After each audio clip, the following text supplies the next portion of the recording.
Olá, meu nome é Vinícius e hoje a gente vai falar de Império da Dor de Patrick Radden Keefe, com o subtítulo de Ascensão e Queda de uma das mais poderosas famílias americanas e seu criminoso império farmacêutico, que já deixa bem claro qual vai ser o conteúdo desse livro. E assim, gente, esse livro é um colosso. É muito bom, a leitura dele te deixa indignado, impressionado e enojado, assim, de uma forma que mas você não consegue largar ele. Em resumo, né, o livro vai contar a história da família por trás da farmacêutica que deu origem à crise de opioides lá nos Estados Unidos, né? E ao decorrer do livro você entende o porquê dessa ter sido a escolha do autor. Mas quem é essa família no final? É a família Sackler. Então o livro é dividido em três partes. Na primeira parte, né, é chamada de patriarca, né, que conhecemos as origens da família e a sua fortuna. Na parte 2, né, chamada dinastia, vamos ver o começo da crise de opioides nos Estados Unidos e como foi a forma que a empresa da família transformou o mercado de opioides lá no mercado americano, né, mudando a visão dos médicos. E na parte 3, né, a terceira parte, é chamada de legado, que a gente já vai ver os maiores impactos da crise de fato, né, já que ela estava já acontecendo, e a queda do nome da família entre aqueles que são prestigiados, né, na alta sociedade dos Estados Unidos e os processos abertos contra eles, por condados, distritos, estados, e também o desdobramento desses processos e o seu resultado final. A história dessa família, né, pelo menos nessa parte deles conquistarem, né, essa fortuna e esse lugar na sociedade, começa com três irmãos. Principalmente por causa do mais velho, né, o Arthur Sackler, né, que ele nasceu em 1913 em Nova York. O irmão do meio é o Mortimer, que nasceu em 1916, e o Raymond é o mais novo, que nasceu em 1920, né? Então todo mundo nasceu antes da crise de 1929. E a família sempre prezou, né, e quase destinou os três filhos para serem médicos, por um desejo dos pais, obviamente, por ser considerada uma profissão boa e respeitável. E desde pequeno, né, o livro mostra que o Arthur Sackler, né, mostra sinais de ter uma mente empreendedora e marqueteira, né? Na escola mesmo, né, ele participa do jornal escolar, né, ele acaba até fazendo um acordo para ter propagandas dentro desse jornal na escola e também no acordo ele ganharia uma comissão de cada anúncio feito. Tem que pegar um contexto, né, que ele nasceu em 1913, então quando o Arthur Sackler tinha 17 anos mais ou menos, estourou a crise de 1929, né, e a família foi bem impactada. Então ele precisava ficar correndo atrás de dinheiro, né? Então aqui você já vai ver que ele fazia várias atividades, né? Ele nunca fez apenas um trabalho ou alguma coisa e focou, né? Ele sempre fez mais de alguma coisa para conseguir um pouco de dinheiro e conseguir cursar medicina também. Mas no fim ele consegue se formar em medicina nos Estados Unidos e vai trabalhar na área de psiquiatria, né? Ele vai trabalhar em um manicômio. Na época, né, era muito rudimentar os tratamentos para transtornos mentais. Basicamente, se tinha um problema mental, você era confinado em um manicômio até o final da sua vida e pronto, né? Mas o Arthur tinha uma visão, né, e fazia parte de uma ala da psiquiatria que não concordava com isso, que achava que seria possível criar um remédio para amenizar essa situação, né? Na visão dele era se descobrir se o problema mental, né, se o transtorno mental é um problema químico, talvez a química poderia resolver, né? Mas isso na época seria apenas uma hipótese. E assim, os outros irmãos do Arthur, né, o Mortimer e o Raymond, também se formam em medicina, mas o caminho deles é mais difícil porque eles tiveram que ir para a Europa para estudar, né, e depois voltar para os Estados Unidos. Porque na época, por causa do antissemitismo, começaram a criar barreiras para a entrada de judeus nos cursos de medicinas. Então, os dois irmãos também vão trabalhar no mesmo manicômio que o Arthur trabalha, né, que é um manicômio muito grande lá de Nova York, e acabam descobrindo um medicamento inovador para o tratamento de esquizofrenia. E que meio que confirma a teoria do Arthur, né, e cria um grande atenção da imprensa e também do meio médico, né,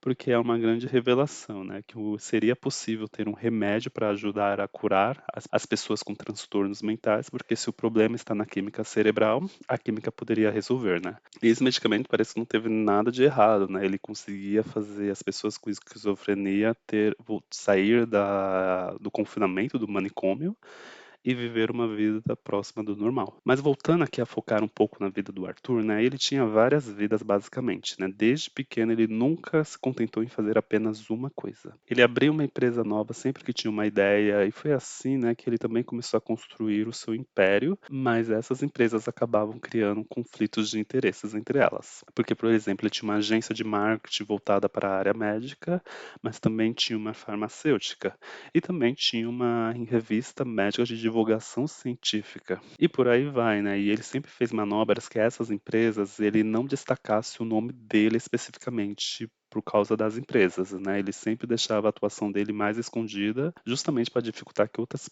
pessoas encontrassem esse conflito de interesse, claro. Além disso, né, também tem as relações com os funcionários da FDA, né, a Anvisa dos Estados Unidos, que aprova os medicamentos, né, que mostrava também um grande conflito de interesse, né, porque aqui a gente vai ver casos de pessoas que trabalhavam na FDA e que trabalharam no processo de aprovação de medicamentos da Purdue, né, a empresa farmacêutica aqui do Sackler, e logo depois saíam da FDA e iam trabalhar para o Sackler.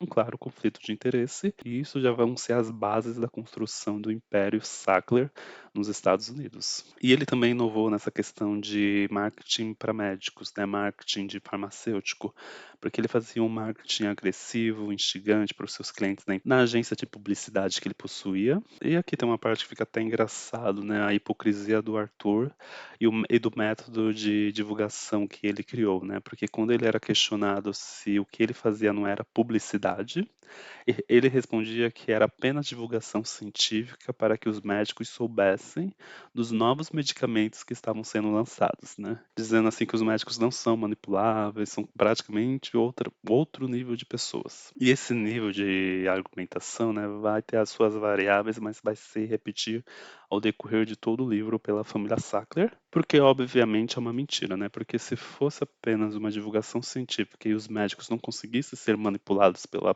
publicidade e propaganda que o Arthur fazia, então por que as empresas farmacêuticas investiriam pesado nisso e por que as empresas dos próprios Sackler investiriam pesados nisso? E a relação médico e paciente é complexa, né? Porque é uma relação assimétrica, porque o médico é o único profissional que se indicar um produto, a pessoa com certeza vai comprar e também com certeza vai fazer um sacrifício para pagar a quantia necessária para ter aquele produto, né, que é o remédio que ela necessita. E o paciente não tem quase meios de confirmar se aquele é o remédio ideal ou não, né? Ele tem meios escassos, né? Então é uma relação complexa e assimétrica. Então o médico assim tem um grande poder, principalmente para as indústrias farmacêuticas, né? Porque é basicamente o médico que vai indicar ou não o seu produto para o seu cliente. Por isso que as farmacêuticas investem pesados para agradá-los e manipulá-los no final, né? Tudo que eu estou falando, né, são as bases assim morais da família que já estavam sendo construídas já nos anos 50 e 60, né? Essa é a época desses acontecimentos, ainda longe da crise dos opioides. Mas justamente nessa época é lançado no mercado americano Valium e Librium, que fazia as pessoas se sentirem bem, né? Era um tranquilizante. E o Arthur Sacker ganhava uma porcentagem, né, das vendas desses dois medicamentos sem nenhum teto, né? No acordo que ele fez junto com a farmacêutica que fabricava esse medicamento, né? Ele fazia uma divulgação agressiva para tornar esse produto conhecido e que os consumidores realmente quisessem comprar eles, e ele ganharia uma porcentagem das vendas finais desse produto. E ele acabou vendendo muito, trazendo lucros assim enormes para a farmacêutica e para o Arthur Sackler, né? Porque era vendido como um tranquilizante fraco. E chegou um momento que até poderia dizer que todo mundo usava porque era algo muito comum. O Valium é o diazepam, que hoje no Brasil é tarja preta. E era vendido assim tão facilmente para todo mundo. E assim, né, o pior, assim, e sempre vai piorando, tá, gente? Toda a próxima página aqui desse livro é sempre pior que a outra, assim, questão de moral. Mas assim, muito desse marketing agressivo feito pela empresa do Arthur, né, era baseado em dados falsos. Porque ele sabia, né, que medicamentos indicados por outros médicos acabavam chamando mais a atenção dos médicos que ele queriam atingir. Então, nas propagandas sempre se focava que os médicos já estavam usando e aprovando aquele produto, só que muitas vezes esses médicos não existiam. Era tudo inventado para fazer apenas propaganda. Mas no final esse Valium e Librium são um mega sucesso, com a comissão que o Arthur recebia ele enriquece, que também ajuda os irmãos que estão indo bem, né? E eles decidem comprar uma farmacêutica pequena chamada Purdue. Uma informação importante dessa primeira parte é sobre uma coisa que o pai do Arthur dizia, né? Que era um bom nome, era essencial. Porque fortunas, né, você consegue reconstruir se perder, mas um bom nome não. E isso parece ter impactado todos os filhos, né, em especial o Arthur, né, porque eles eram obcecados em nomear qualquer lugar com o sobrenome de alguém Sackler. Então eles doavam para museus, faculdades, escolas e etc., sempre exigindo que os nomes deles estivessem em destaque. E eles acabavam sendo conhecidos pela filantropia na elite dos Estados Unidos, mesmo ninguém sabendo muito bem de onde vinha tanto dinheiro deles, né? Porque eles escondiam a associação que eles possuíam nas empresas, que eles faziam essas manobras assim para se afastar o máximo em questão de nome publicamente das empresas que eles possuíam. Mas aqui na parte 2 a gente já vai para a próxima geração dos Sackler, né, basicamente. E aí eu vou dar um pulo aqui para os anos 80, né? Que a Purdue lança um medicamento inovador, que é o MS-Contin, que é um comprimido de morfina de liberação lenta, né, que ajudou as pessoas com câncer a conseguir prosseguir o tratamento em casa, já que na época a morfina era apenas aplicada de forma de injeção ou intravenosa, mas já no lançamento desse remédio, né, eles apressaram os procedimentos e começaram a vender ele antes mesmo da aprovação do FDA, usando uma manobra, né, porque eles souberam que a lei, né, e o procedimento de solicitação de patentes iria mudar, né, então eles usaram um detalhe técnico para dar a volta no FDA, né. E depois, quando foram cobrados para cumprir as exigências lá e os prazos do FDA, eles usaram as pessoas que necessitavam do medicamento para que a agência não retirasse o MS Coutinho de circulação, fazendo com que ele continuasse sendo vendido com a empresa respondendo ainda às exigências de regulação do FDA. Falando isso de patente, né, para a indústria farmacêutica em especial, né, isso é algo temido pelas empresas, né, porque é de apenas 20 anos e conta 20 anos não da data de aprovação do medicamento para venda,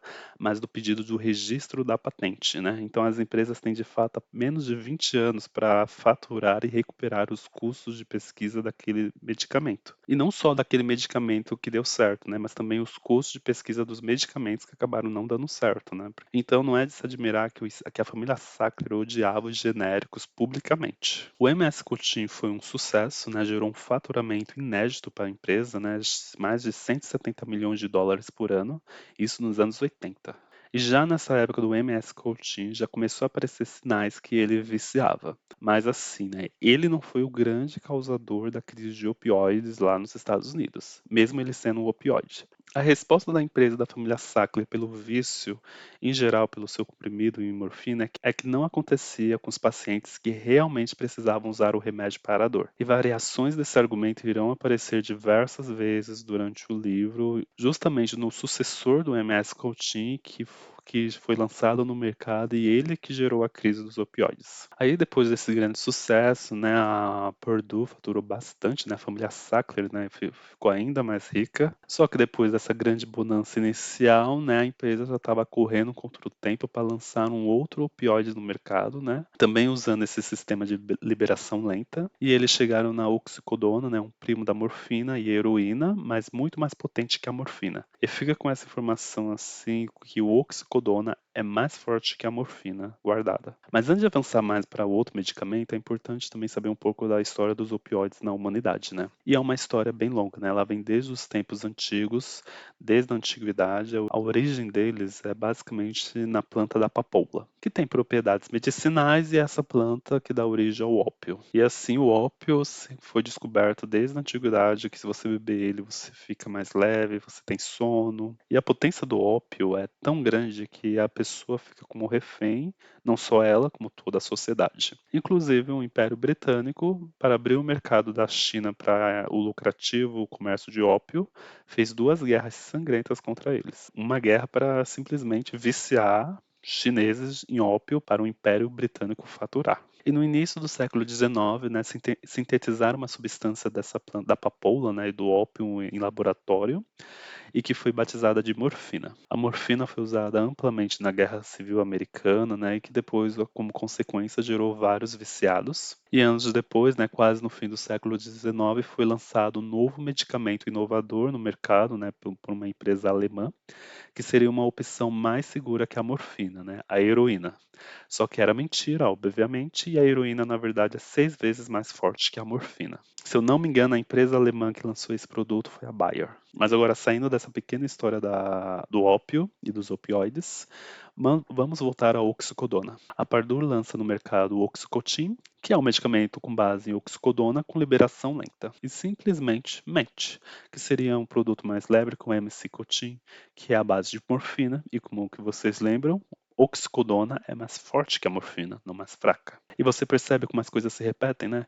Heroína era vendida com mais leve que a morfina, mas era mais forte. Dessa vez, a prima oxicodona também era vendida como se fosse a mais leve, mas era mais forte. E eles, além de mentir, eles usam a corrupção lá do FDA para conseguir avançar na aprovação do medicamento em tempo recorde e até aprovar a bula do jeito que queria, com informações que pareciam mais propaganda do que informações técnicas. E para convencer os médicos, né, e bagunçar um pouco assim a visão que tinha dos opioides e da oxicodona, né, eles usaram do fato que já existiam dois medicamentos que usavam oxicodona no mercado para convencer os médicos de que o oxicotin era mais leve e que era seguro usar ele de uma maneira contínua, mesmo para casos de dores moderadas ou leves. Só que os outros dois medicamentos que tinham no mercado com oxicodona era uma pequena quantidade e não era apenas puramente ela com uma liberação um pouquinho mais lenta. E como era de praxe com os Sacklers, eles fizeram uma campanha de marketing agressiva, contrataram vários vendedores que recebiam comissões sem nenhum teto, né? Então era para estimular a vender o máximo possível. Aí aqui no livro tem uma parte que ele fala que eles davam amostras grátis para as pessoas experimentarem. E chegavam até a brincar que o produto se vendia sozinho, né? Claro, né? Se o Oxycontin era viciante, até o custo de uma amostra grátis se paga facilmente em dezenas e dezenas de vezes. Mas a empresa repetia que o medicamento não era viciante, o que era esse o diferencial dele, e que podia ser usado de maneira contínua tranquilamente para qualquer tipo de dor. Só que as consequências do sucesso, né, do Oxycontin começaram a aparecer na sociedade americana, né? Pessoas começaram a morrer de overdoses, até crianças. Até funcionários da Purdue se viciam nesse medicamento. Tem até uma parte aqui que tem a união da nova geração da família e da antiga geração da família, né? Porque alguns viciados usavam o Oxycontin junto com o Valium, né? Então, né, o Oxycontin, que era o atual sucesso que estava enriquecendo ainda mais o Sackler, era usado com o Valium que fez a família virar rica. E a empresa continuava a mentir, né, dizia que ficou sabendo de overdoses e uso abusivo nos anos 2000. Mas documentos internos da própria companhia mostram que eles ficaram sabendo logo depois do lançamento dele. Né? O Oxycontin foi lançado no mercado em 1995. Já em 1997, eles já possuíam essas informações. E da longa lista de mentiras que a Purdue, né, e os Sacklers contaram, a mais perversa foi a dose e o tempo entre elas. Né? A propaganda da empresa estava toda montada para ser apenas 2 comprimidos por dia, 12, em 12 horas. Mas mesmo nos testes que eles realizaram, mostravam que os efeitos do medicamento acabavam antes, né, em torno de 8 horas depois de tomar a dose. E isso causava uma abstinência nas pessoas que usavam o medicamento corretamente, né, o que no fim alimentava as chances de vício. A empresa, para tirar a atenção do medicamento, eles começaram a criticar o uso abusivo, dizendo que só quem usava de forma errada se viciava, né? Mas comemorava os lucros e as vendas que tinham, que era gerado justamente pelo uso abusivo, né? Porque mesmo os comprimidos que circulavam fora do mercado tradicional, né, do mercado legal, eram produzidos pela Purdue. E aqui no livro a gente vai ver que os Sacklers colocavam pressão na imprensa, né, contratavam fortes relações públicas para que o nome Sackler nunca fosse associado à crise de opioides e também para evitar cobertura negativa do medicamento em si. Né. Eles até se aproveitam de um momento de fragilidade do jornal The New York Times e conseguem que eles retirem o repórter que estava cobrindo a crise de opioides e o jornal acaba alocando ele em outro lugar. Aí aqui tem um momento assim que a Purdue Purdue tentava amenizar as críticas, né, e lançou uma campanha, né, I Got My Life Back, né, eu consegui minha vida de volta, com pacientes que estavam vivendo bem e plenos com o uso de Oxycontin. Anos mais tarde, um jornal foi atrás desses mesmos pacientes e a maioria tinha morrido por consequências do uso abusivo do Oxycontin ou outros opioides. E com escândalos estourando aos poucos, né, a Purdue também começa a sofrer investigações e pegava pesado também para abortar elas já na nascença ou não deixar a ir a julgamento, o que eles conseguiram por muito tempo, né? E assim, pelas próprias informações internas que a empresa possuía, era possível localizar os médicos que estavam receitando excessivamente Oxycontin. Eles poderiam ter denunciado para as autoridades, mas ao invés disso, eles preferiram ignorar. Aí aqui tem uma manobra escrota que eles fizeram, né? Da longa lista de manobras escrotas que eles fizeram ao decorrer do livro, que ao passar anos dizendo que o Oxycontin era seguro, para tentar prolongar a patente que já cairia, em 2010 eles lançaram uma nova versão do medicamento dizendo ser a prova de vício, porque impedia a quebra do produto de todas as formas e ainda pedia ao FDA para não autorizar a produção de versões genéricas da versão antiga, por questões de saúde. E assim, os usuários que abusavam do medicamento, né, eles quebravam para cheirar ou derreter e injetar no corpo. Então a nova versão impedia isso. Mas essas pessoas já estavam viciadas. Então eles foram atrás de outras drogas, principalmente a heroína, para tentar suprir a abstinência e o desejo. E logo depois eles pularam para o fentanil, que é basicamente, eu acho que o opioide hoje mais conhecido da crise de opioides lá dos Estados Unidos. E assim, né, é difícil mensurar o quanto de dinheiro que a família Sackler faturava vendendo Oxycontin. Eles chegaram a faturar mais de 100 milhões de dólares ao mês e chegaram ao pico de mais de 3 bilhões de dólares por ano, né? Inclusive, um dos membros da família já reclamava que só estavam faturando 20 milhões por semana. É muito dinheiro. E vocês acham que eles iriam se contentar e parar nos Estados Unidos?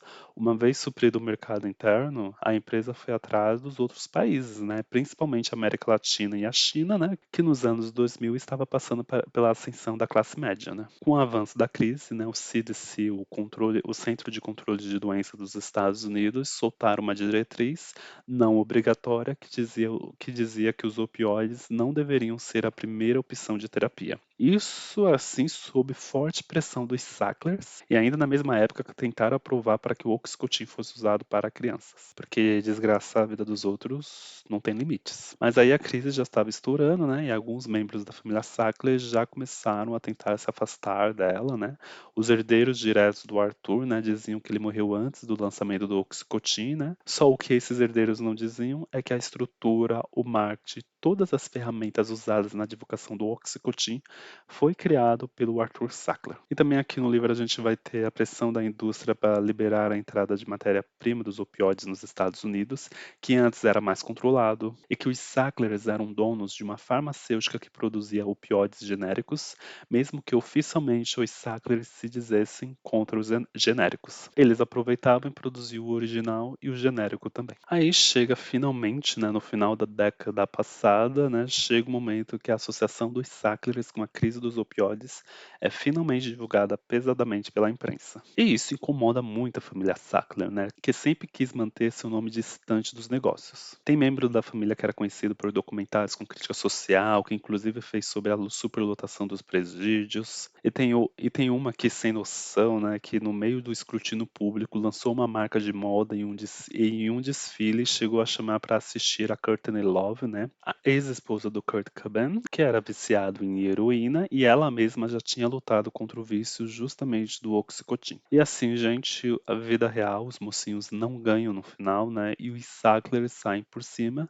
Eles sugaram todo o dinheiro da empresa enquanto a crise rolava, e quando a justiça finalmente foi atrás deles, né, chegou neles, eles decretaram falência e fizeram um acordo vantajoso para a família. Isso que eu falei, gente, não é nem um terço de tudo o que esse livro mostra. É algo assim de outro nível que não tem nem comparação. A escrita do autor é tão boa que quase parece um romance fictício. Se não fosse, ó, essas dezenas de notas no final do livro para nos acordar e ver que isso aqui é realidade. São centenas e centenas de notas e referências de onde tirou cada informação. Durante a leitura, e agora que eu acabei, né, a gente está pronto para embarcar em tudo quanto é teoria da conspiração sobre a indústria farmacêutica que existe, né?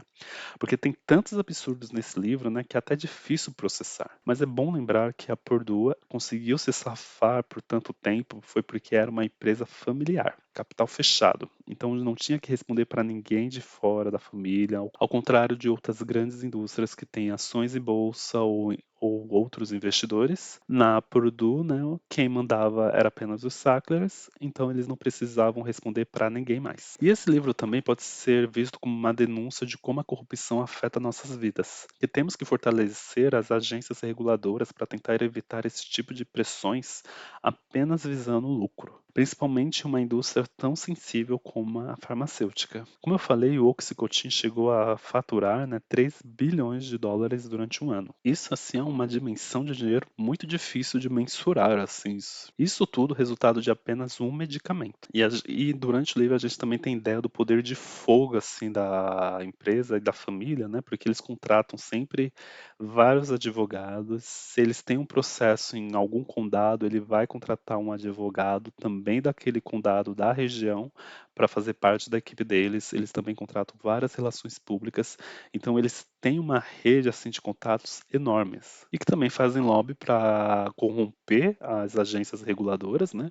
Como eles conseguiram corromper o FDA para conseguir aprovar algumas coisas absurdas que eles passaram. Então por isso que eu falo, tem que fortalecer essas agências para tentar blindar os funcionários dessas pressões grandes que vêm da indústria. Tem um estudo aqui apresentado no livro, né, que ele apresenta os resultados, que é a Califórnia, Texas, Nova York, Illinois e Idaho tinha uma regulamentação na época do lançamento do Oxycontin que exigia 3 vias de receita para que os estados tivessem controle dos pedidos dos medicamentos, né? E conseguisse fazer análises assim se tem algo estranho. E é justamente nesses estados, que são diferentes entre si em tamanho, clima, população e etc., são os estados que menos sofreram com a crise. Até mesmo depois que esse sistema parou de existir nesses estados lá no meio dos anos 2000, os efeitos de não ter entrado com tudo na compra do Oxycontin já de primeira também ajudou esses estados a não criar uma crise de consumo de heroína que foi causada pela mudança do medicamento em 2010. Então, assim, né, o lançamento do produto foi em 1995,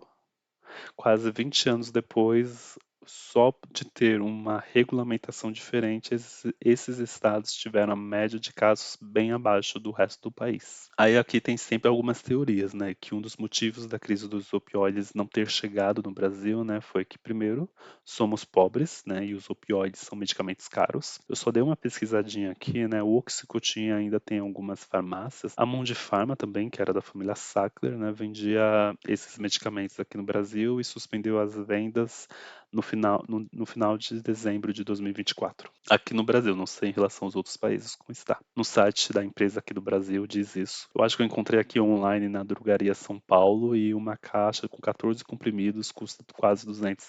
Então é algo salgado assim para se manter, né, e se viciar nisso. E outra teoria porque a gente não foi tão afetado pelos opioides é a dipirona. Lá nos Estados Unidos é proibido, então as pessoas saltavam do paracetamol e dos analgésicos direto para os opioides. E aqui no Brasil, para dores mais fortes, a gente usa continuamente a dipirona e por aí vai. E só quando é algo mais forte que a gente usa algo mais especial ou mais específico. Mas por que ler esse livro assim? Porque ele trata de uma crise dos Estados Unidos. Porque ele pode bater na nossa porta a qualquer momento. O Brasil já é o segundo maior consumidor de antidepressivo do mundo, atrás apenas dos Estados Unidos. Aqui a gente já está sofrendo uma crise das drogas Z, né, tipo o Zolpidem, que o governo teve que colocar tarja preta nesses remédios, porque as vendas deles já estavam disparando, que era um sinal de uso abusivo. Então precisamos aprender aqui com os erros dos outros, né, para tentar superar os nossos desafios, as nossas questões, e não deixar criar uma crise, só abrir os olhos depois de ter já milhares de mortos para começar a pensar a agir. Então a gente já tem que se antecipar o quanto antes para nem deixar isso acontecer. Enfim, né, não tem como acabar esse livro sem ficar indignado e revoltado, mas reforço, vale muito a pena a leitura, gente. Tudo que eu falei, gente, não chega nem a um terço, não chega nem perto de um quarto de tudo que acontece, de todas as informações que a gente tem acesso aqui nessa obra magnífica, assim, é uma obra assim que Meu, vale muito a pena ser lida, né? Com certeza já se tornou um dos melhores livros de não ficção que eu já li e também um dos melhores livros que eu já li, porque a escrita do autor também é muito boa. Vou ficando por aqui, eu acho que esse vídeo ficou longo para os meus padrões, mas muito obrigado para quem assistiu até aqui. Até!